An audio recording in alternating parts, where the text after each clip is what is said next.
मैंने आयशा को पहली बार अपनी कज़न की शादी में देखा था। वो आज़ाद कश्मीर की रहने वाली थी और मेरी कज़न की यूनी फेलो भी थी। पहली नज़र में ही मुझे उससे मोहब्बत हो गई। मैंने मौका देखते ही उसे प्रपोज कर दिया, लेकिन उसने मुझे कहा कि वो शादी से पहले की मोहब्बत पर यकीन नहीं रखती। वो मुझसे कहने लगी कि अगर तुम्हें आपको पसंद हो तो मेरे घर रिश्ता भेज दे। तो मैंने कज़न की शादी के फौरन बाद उसके घर अपने माँ बाप को रिश्ते के लिए भेज दिया। तो उसके घर वालों ने हाँ कर दी और इस तरह हमारी मंगनी भी हो गई। हमारी शादी 2 साल बाद होनी थी, क्योंकि आयशा की पढ़ाई अभी मुकम्मल नहीं हुई थी। आयशा लाहौर की एक यूनिवर्सिटी से मास्टर्स कर रही थी और हॉस्टल में रहती थी। तो मेरी उससे फ़ोन पर बात होती थी। मैंने उसे काफ़ी दफ़ा बोला कि तुमसे मिलने आना चाहता हूँ, मगर वो मुझे साफ इनकार कर देती थी। मुझे कहती थी कि शादी से पहले मिलना जायज़ नहीं है। उसको ऐसी बातों की वजह से मुझे और भी प्यारी लगने लगी थी।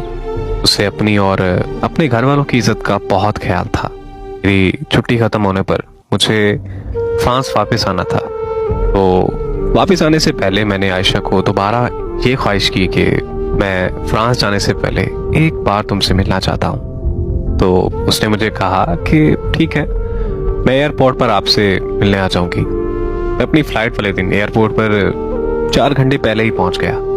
एयरपोर्ट पहुंचकर मैंने उसे कॉल की तो उसने मुझे कहा कि मैं थोड़ी देर में आती हूँ। 2 घंटे के मुसलसल इंतज़ार के बाद मैंने उसे कॉल की तो उसने मेरा नंबर मसरूफ़ कर दिया। 1 घंटे तक वो मेरा नंबर बार बार मसरूफ़ करती रही। फिर उसने कॉल अटेंड करते ही मुझे कहा कि मैं नहीं आ सकती, आप चले जाओ। इससे पहले कि मैं कुछ और कहता उसने कॉल बंद कर दी। तब मैंने दोबारा कॉल की तो उसका नंबर बंद जाने लगा। मुझे कुछ समझ नहीं आ रहा था कि आखिर वो ऐसा क्यों कर रही है। इतने में मेरी फ़्लाइट का वक्त हो गया और मैं उससे बगैर मिले फ्रांस आ गया। हाँ, आकर मैंने उसे कॉल की तो उसका नंबर फिर से बंद जा रहा था।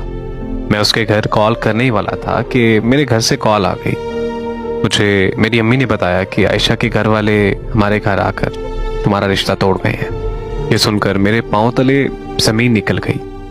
अम्मी ने मज़ीद मुझे बताया कि आयशा के घर वाले ये कह रहे थे कि ये रिश्ता हमारी बेटी को मंजूर नहीं, इसलिए हम ये रिश्ता यहीं ख़त्म करते हैं। मैंने अम्मी की कॉल बंद की और आयशा के घर कॉल की तो उनका नंबर भी बंद जा रहा था।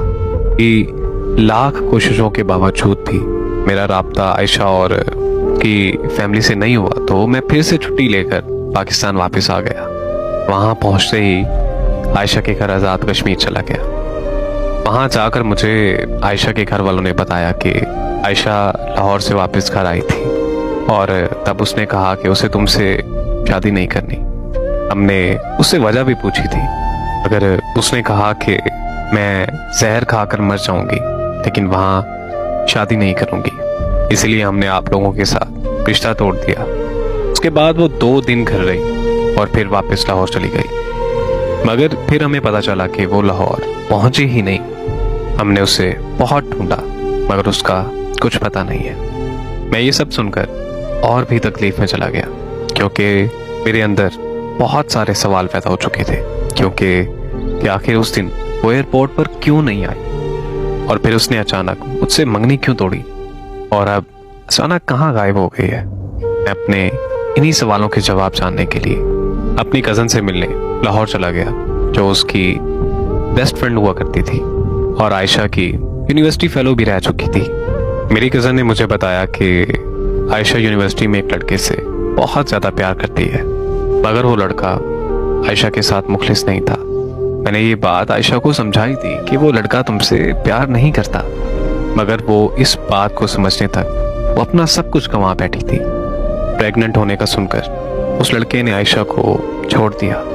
आयशा ने उसकी बहुत मिन्नतें की, मगर उस लड़के ने उसकी एक ना सुनी। आयशा बहुत अरसे तक डिप्रेशन में रही और फिर मेरी शादी पर उसे तुम मिल गए। आयशा खुश नहीं थी कि वो खुद को किसी मर्द के काबिल नहीं समझती थी। वो तुम्हें ये सब बताना चाहती थी, मगर मैंने ही उसे मना कर दिया था, क्योंकि मैं ये चाहती थी कि वो अपने कल को भूलकर आज में जीना सीख ले।